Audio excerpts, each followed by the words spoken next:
નમસ્કાર. સજાગ કચ્છમાં આપનું સ્વાગત છે. સજાગ કચ્છ કહે છે કે લોકોની માહિતી લોકો સુધી એટલે સજાગ કચ્છ. આ સ્લોગન આપણે વર્ષો જૂનું છે. 2001થી જ ચાલુ રહ્યું છે. અત્યારે ચૂંટણીનો માહોલ છે. આજે લગભગ કોઈ પણ એવું છાપવું કોઈ પણ એવી ચેનલ બાકી નહીં રહ્યો કે ચૂંટણીનું કવરેજ નહીં કર્યું હોય.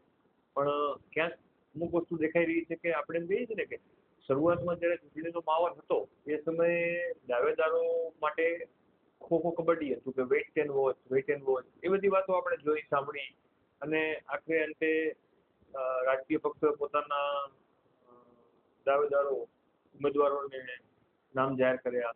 ક્યાંક નામ જાહેર કર્યા વગર જ ચૂંટણીના ફોર્મ ભરાવ્યા. ઉમેદવારો ક્યાંક રહી ગયા અને કેટલી જગ્યાએ રાજકીય સમજ લો ને એક જ દિવસની અંદર સરકારી કચેરીમાં ફોર્મ ભરવા માટેનું ઘસારાના લીધે કેટલાય ફોર્મો પેન્ડિંગ રહી ગયા, ક્યાંક ડોક્યુમેન્ટેશન ચાલુ હતું અને વિગતો પણ કંઈ થોડા વર્ષે બહાર આવેલી હતી.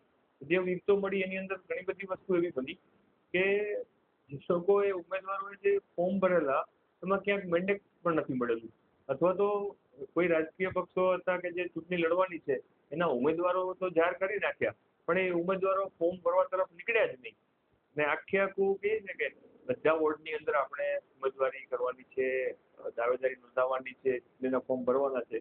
ઘણા એવી જગ્યાએ જોઈએ કે ભાઈ આખા વોર્ડની અંદરના ફોર્મ જ ઉડી ગયા, ઉમેદવારોએ દાવેદારી કરી જ નહીં. અને બીજી તરફ જોઈએ તો ક્યાંક મેન્ડેટ ન હોવાને કારણે અથવા તો મેન્ડેટ મળ્યું છે તો ઉમેદવાર ન હોવાને કારણે કેટલીક સીટો જેને કહેવાય કે બિનહરીફની પણ ચર્ચા થયેલી છે. પણ વાસ્તવિકતામાં હજી બિનહરીફની જે કહે છે ને કે અત્યારે જે થયું કે બિનહરીફ છે પરંતુ આવતીકાલે ફોર્મ ચકાસણીનો દિવસ પૂરો થશે કે જેના ફોર્મ ચકાસાશે કેમ નાની મોટી ક્ષતિઓ રહી ગઈ હશે એ ફોર્મ રિજેક્ટ થવાની પણ સંભાવના રહેતી હોય છે. એટલે એવું નથી કે જે બિનહરીફ થયા છે એના ફોર્મ બધા બરોબર જ હોય. શક્ય છે કે એનું બીજી ચૂંટણી માટે પણ જઈ શકીએ અને અમુક વોર્ડોમાં જે ફોર્મ ભરેલા છે કારણ કે નામ તો સતત આવતા જ રહેતા હતા. ઉમેદવારોને તો ખબર હતી જ નહીં કે મારો વારો આવશે, મને ટિકિટ મળશે, કે હું ઉમેદવારી કરીશ, કે હું ચૂંટણી લડીશ. એ બધી અસમંજસો હતી અને પછી ખબર પડી પાછળથી કે મારે ચૂંટણીનો ફોર્મ ભરવાનું છે. એમાં કેટલીક ક્ષતિઓ રહી ગયેલી છે ને એ તો ફાઇનલી આપણને 13 તારીખ પછી જ ખબર પડવાની છે. પણ વાસ્તવિકતામાં એક છે કે હવે તો રાજકીય પક્ષો ખો કબડ્ડી રમવા માંડી ગયા છે. આજે સવારના જ્યારે માહોલ હતો ફરવા ગયા હતા, ચારેક જગ્યાએ ગયા હતા, જેને જેને ફોન કર્યા, ફોનમાં સંપર્ક કર્યો, બસ ખો કબડ્ડી રમવા ચાલુ છે કે મોકલાવીએ છીએ, વિગતો મોકલાવીએ છીએ અને સાથે સાથે આમ કહીએ ને કે જાણે કેમ આપણે ફોન કર્યો એ લોકો આપણા માટે દાવેદારી કરી હોય એવું દેખાઈ રહ્યું.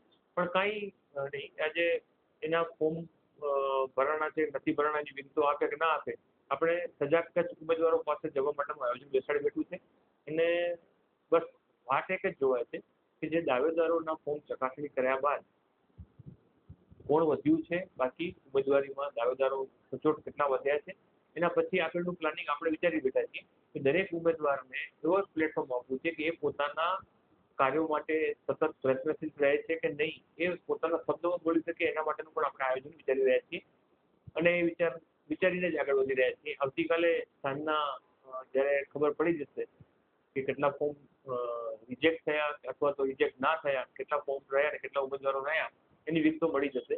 એના પછી સજાગ કચ્છ દ્વારા કેમ્પેન શરૂ કરી રહી છે. અંજાર, આદિપુર, ગાંધીધામમાં જે લોકો દાવેદારી નોંધાવી છે ઇલેક્શન માટે ચૂંટણી લડવાના છે એ લોકો સુધી પહોંચવા માટેનું માધ્યમ તૈયાર કરી રહ્યા છીએ.